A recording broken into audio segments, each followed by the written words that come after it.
Salutations mortelles, ici Capitaine Quasi à bord.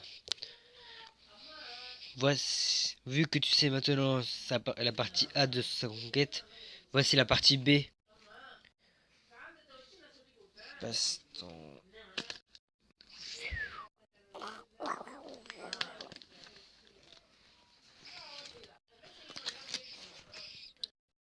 Mortel, l'abréviation. Nous avons ici les mots-clés. Calandra, Drakmur, Yénit, Désert Muliba.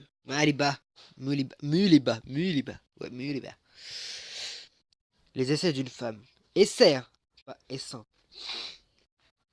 Parce que je suis nul dans le domaine féminin, dans le domaine artistique de la femme. Et donc, pour m'habituer à ça, voici.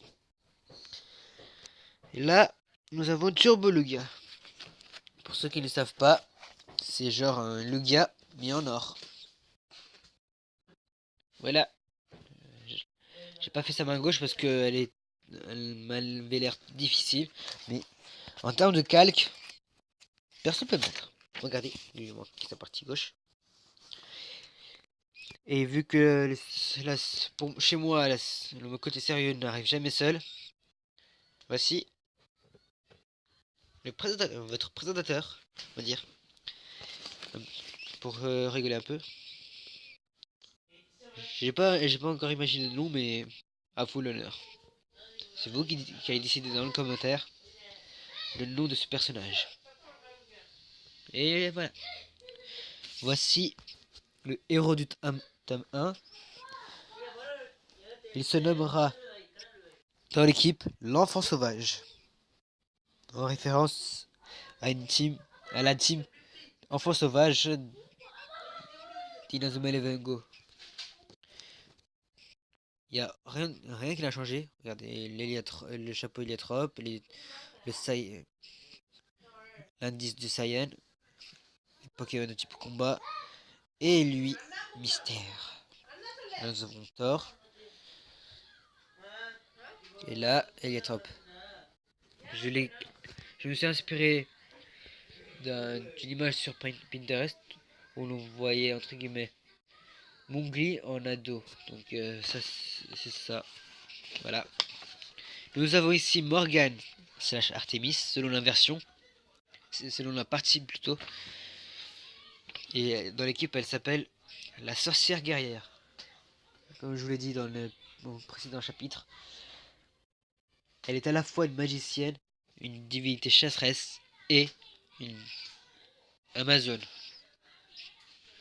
Et elle est rousse. Voilà, c'est la patronne. Ce n'est pas la leader, mais c'est la patronne. C'est pas la même chose, regardez bien. J'ai bien marqué 2 secondes. Et là, nous avons le leader de la team, Lancelot, sous sa forme combattant. Dans le sens.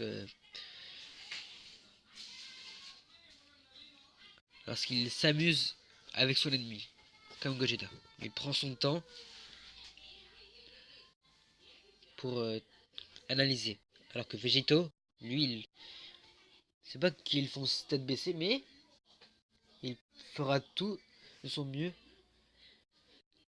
pour battre son adversaire. Et là, désolé cher légendaire, mais voici la fusion entre les armes d'or d'Anaël et d'Alcyone.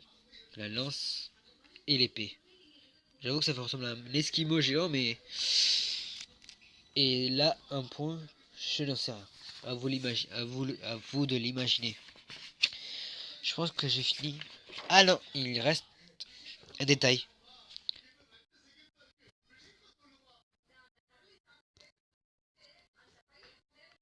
Un personnage antagoniste du tome 3.